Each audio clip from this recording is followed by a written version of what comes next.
మధ్య కాలంలో మనం ఎక్కువ కేసెస్ చూసుకుంటే గూడా ఈ రికరెంట్ ప్రెగ్నెన్సీ అనేది ఎక్కువైపోతుంది. చాలామంది ఫస్ట్ టైమే వాళ్ళకి స్ట్రాంగ్‌గా ఉండలేకపోతున్నారు. అబార్షన్స్ ఎక్కువైపోతున్నాయి. సో, ఏంటంటారండి రీజన్స్ అసలు? ఆహ్, రికరెంట్ మిస్‌క్యారేజెస్ అనేవి కూడాను చూస్తున్నామండి. హ్మ్. అంటే ప్రెగ్నెన్సీస్ రాకపోవడం అనేది ఒక ఇష్యూ అవుతే, హ్మ్. వచ్చిన ప్రెగ్నెన్సీ కూడాను మిస్‌క్యారేజ్ అవ్వడం అనేది కూడాను సహజంగానే చూస్తున్నాము. హ్మ్.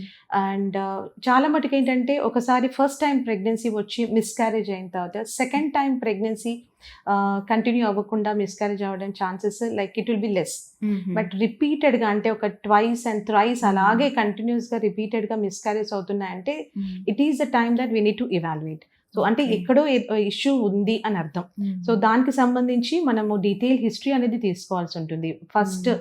వాళ్ళ భార్యాభర్తలది అదేంటి మ్యారేజ్ నుంచి స్టార్ట్ చేస్తాం అసలు. హ్మ్. వాళ్ళదేమైనా మేనరికమా? హ్మ్. ఓకే. Because okay. మోస్ట్ అవును. కామన్‌గా చూస్తుంటాం. అంటే చాలా దగ్గర సంబంధాలు చేసుకున్న వాళ్ళలో కూడాను హ్మ్. జెనెటిక్ ఇష్యూస్ తోటి కూడాను మిస్‌క్యారేజెస్ అవుతుంటాయి. హ్మ్. అండ్ వాళ్ళేమైనా ట్రీట్మెంట్స్ తీసుకున్నారా? హ్మ్. And A month of the ప్రెగ్నెన్సీలో హ్మ్. మిస్‌క్యారేజెస్ అయ్యాయి.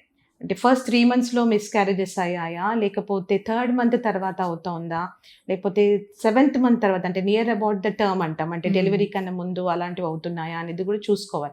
బికాజ్ ఈచ్ అదేమంటారు ట్రైమిస్టర్ అంటాం. అంటే హ్మ్. వాటికంటే first 3 months is called first trimester. Second is second 3 months or second trimester అంటాం. హుహు. ఎప్పుడైతే ప్రెగ్నెన్సీస్ అనేవి ఆ పర్టిక్యులర్ టైంలో మిస్‌క్యారేజ్ అవ్వడం రీజన్స్ ఆర్ డిఫరెంట్. అవును. So, hmm. ఫస్ట్ 3 మంత్స్‌లో అయిన మిస్‌క్యారేజెస్‌కి most common reason would be genetic issues. Okay. అంటే ఏర్పడుతున్న పిండంలో అంటే హ్మ్. ఫార్మేషన్‌లో ఏదైనా ఇష్యూస్ ఉన్నప్పుడు హ్మ్. చాలా కామన్‌గా మిస్‌క్యారేజెస్ అవుతూ ఉంటాయి. ఓకే.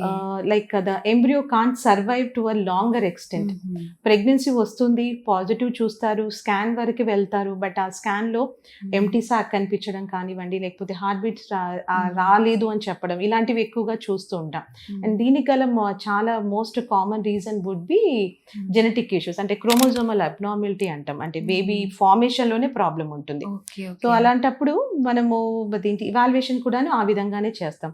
సో, హుహు. కపుల్స్ ఇద్దరిది కూడా జెనెటిక్ టెస్టింగ్ చేయడము, హుహు. వాళ్ళిద్దరిలో ఏదైనా క్రోమోజోమల్ అబ్నార్మాలిటీస్ ఉన్నాయనేది కూడా చెక్ చేస్తాం.